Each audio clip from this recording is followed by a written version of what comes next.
This is the Fold 5 and it has been out for quite a while now, and there's a probability that either you have the Fold 5, you are about to get the Fold 5, or you can just dream of having the Fold 5 like me. So I wondered, what if right now I actually wanted to get the Fold 5? I could actually just go to YouTube, binge watch a lot of videos about the Fold 5, but meh, I would like the realest, honest reviews. So naturally, I went to Twitter. On getting to Twitter, it wasn't as easy as I thought it would be. I DM'd a lot of people, close to 30 people. Only 4 responded. So here's the thing about the Fold 5. It's a very, very special phone. It has a lot of core features, and the most obvious one is the folding aspect. So I asked Fadel, what do you think about the overall folding capability and decrease of the Fold 5? He said, the decrease is something I believe anyone should be complaining about. The Z Fold 5 is on its 5th generation. It's new relative technology. It's something you should expect. Well, he's not wrong.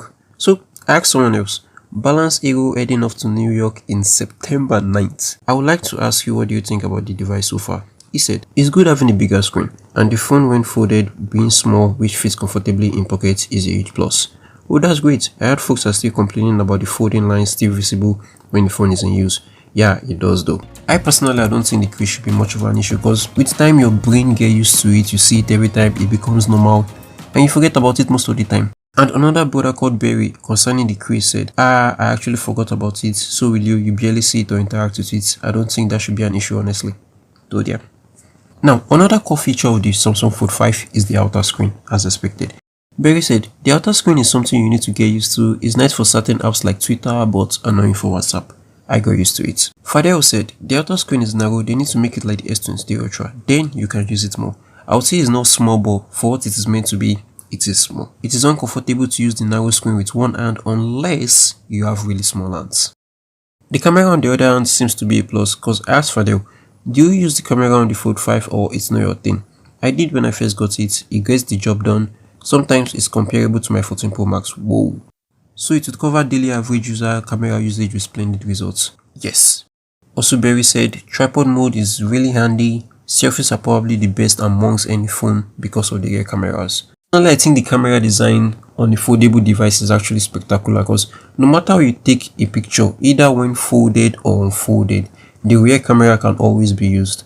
Concerning the Fold 5 battery, I asked BalanceHero heading off to New York in September 9th. Battery looks good, right? Yeah, it doesn't drain too much when unfolded as far as I know. Does the battery draining depend on the folding state? It drains more when unfolded. When I thought about it, that actually seems logical, because more pixels, more screen size, so more power. Then I asked Fadel, how fair does the phone battery holds up? He said, all day. I don't play games or watch on it like crazy. Then I said, so it will sustain for an average of 10 hours of daily use? Yes. I would say 6 to 8 hours. It ends off with 10% at the end of the day. Now, when discussing with Barry, he mentioned something.